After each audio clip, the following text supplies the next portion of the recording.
শপথ গ্রহণ অনুষ্ঠান শেষ হওয়ার কিছুক্ষণের মধ্যেই নাটকীয় মোড় নেয় দেশের রাজনৈতিক পরিস্থিতি। সংসদ ভবনের বাইরে সকল মন্ত্রী ও সংসদ সদস্যদের শপথ অনুষ্ঠান সম্পন্ন হওয়ার পরপরই আইন শৃঙ্খলা বাহিনী অন্তর্বর্তীকালীন সরকারের প্রধান উপদেষ্টা ড মোহাম্মদ ইউনূসকে গ্রেফতার করে।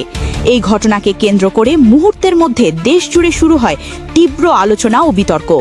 প্রত্যক্ষদর্শীদের মতে শপথ গ্রহণ শেষে ড ইউনূস যখন সংসদ ভবনের নির্ধারিত গেট দিয়ে বের হচ্ছিলেন, ঠিক তখনই তাকে ঘিরে ধরে নিরাপত্তা বাহিনীর একটি দল। কোনো পূর্ব ঘোষণা ছাড়াই তাকে আটক করে একটি সরকারি গাড়িতে তুলে নেওয়া হয়। এ সময় উপস্থিত রাজনৈতিক নেতাকর্মী ও সাংবাদিকদের মধ্যে চরম উত্তেজনা ছড়িয়ে পড়ে। অনেকেই এই গ্রেফতারকে অপ্রত্যাশিত ও বিস্ময়কর বলে মন্তব্য করেন। গ্রেফতারের পরপরই ড ইউনূসকে আদালতে হাজির করা হয়।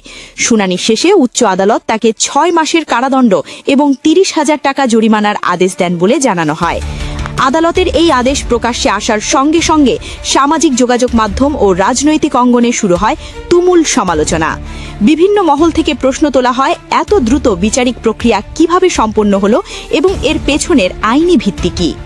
আদালত প্রাঙ্গণে সাংবাদিকদের সঙ্গে কথা বলেন ড ইউনূসের আইনজীবী। তিনি অভিযোগ করে বলেন, তার মক্কেলকে সম্পূর্ণ বেআইনিভাবে গ্রেফতার করা হয়েছে এবং কোনো গ্রহণযোগ্য প্রমাণ ছাড়াই তাকে দণ্ড ও জরিমানা দেওয়া হয়েছে।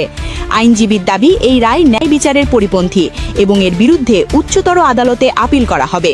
এবং ৩০৩-এর ধারায় ডক্টর ইউনূস এবং অন্যান্যদেরকে ৬ মাসের বিনাশ্রম কারাদণ্ড, ৫,০০০ টাকার জরিমানা, অনাদায়ে 10 দিন এবং ৩০৭ ধারায় ২৫,০০০ টাকা জরিমানা, অনাদায়ে আরও ১৫ দিন বিনাশ্রম কারাদণ্ড এটা দিয়েছে। তিনি আরও বলেন, ড ইউনূস একজন সম্মানিত নাগরিক। তার বিরুদ্ধে আনা অভিযোগগুলো রাজনৈতিক উদ্দেশ্য প্রণোদিত। গ্রেফতার ও রায়ের খবরে রাজধানী সহ বিভিন্ন স্থানে মিশ্র প্রতিক্রিয়া দেখা যায়। কিছু রাজনৈতিক দল ও নাগরিক সংগঠন একে ক্ষমতার অপব্যবহার হিসাবে আখ্যা দিয়ে নিন্দা জানায়। তবে অন্য একটি অংশ দাবি করে, আইনের ঊর্ধ্বে কেউ নয় এবং বিচারিক প্রক্রিয়ার প্রতি সবার শ্রদ্ধাশীল থাকা উচিত। তবে অধিকাংশ বিশ্লেষকই এই ঘটনাকে দেশের রাজনীতিতে একটি নতুন ও জটিল সংকেত হিসাবে দেখছেন।